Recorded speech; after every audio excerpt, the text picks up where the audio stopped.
আসসালামু আলাইকুম। কেমন আছেন সবাই? আশা করি সবাই অনেক ভালো আছেন। গতকাল পেজে একটা কন্টেস্ট দিয়েছিলাম। এই কেকটার ছবি দিয়ে পোস্ট করেছিলাম। কে বলতে পারবেন এই কেকটার ফ্লেভার এবং ওয়েট? যিনি বলতে পারবেন তার জন্য 30 টাকা রিচার্জের কথা ছিল। তো কয়েকজন আনসার দিয়েছে, কিন্তু কেউই সঠিক উত্তর দিতে পারেননি। কেকের উপরের লাল রঙটা দেখে আপনারা হয়তো কনফিউজ হয়ে গিয়েছেন, ভেবেছিলেন রেড ভেলভেট হতে পারে, কিন্তু আসলে কেকটা ছিল একটা হোয়াইট ফরেস্ট কেক। এই যে প্রতি লেয়ারে লেয়ারে চেরি ফিলিং দেয়া হচ্ছে। চেরি ফিলিংটা কিন্তু আমি বাসায় বানিয়ে থাকি। স্টোর বট যেটা আছে ওইটাকে একটু মডিফাই করে আমি আর একটু টেস্ট এনহ্যান্স করার জন্য ওভাবে ইউজ করে থাকি।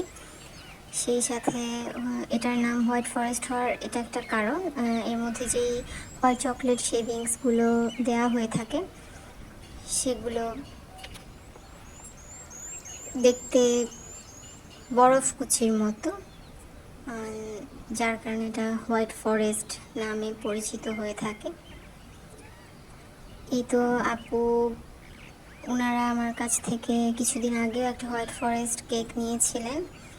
ওনাদের কাছে এত বেশি টেস্ট ভালো লেগেছে, এখন আবারও এই সেম কেকটাই অর্ডার করেন। এর আগে 1 পাউন্ডে নিয়েছিলেন, কিন্তু ওনারা জানালেন যে ওনাদের নাকি 1 পাউন্ডে হয় না, যার কারণে এবার 1.5 পাউন্ডে নিয়েছেন এবং একদম হাইট করে বানাতে বলেছিলেন।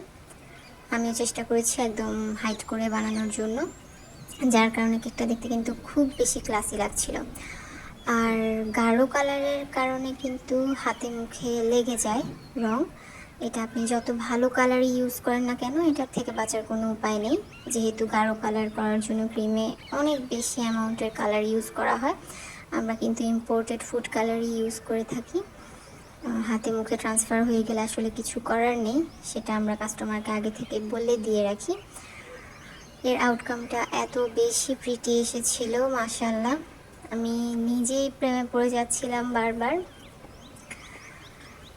এই তো আমার কেকের ফাইনাল লুকটা আপনাদের কাছে কেমন লেগেছে অবশ্যই জানাবেন। সেই সাথে আমি এআই দিয়েও এডিট করেছিলাম ছবিটা।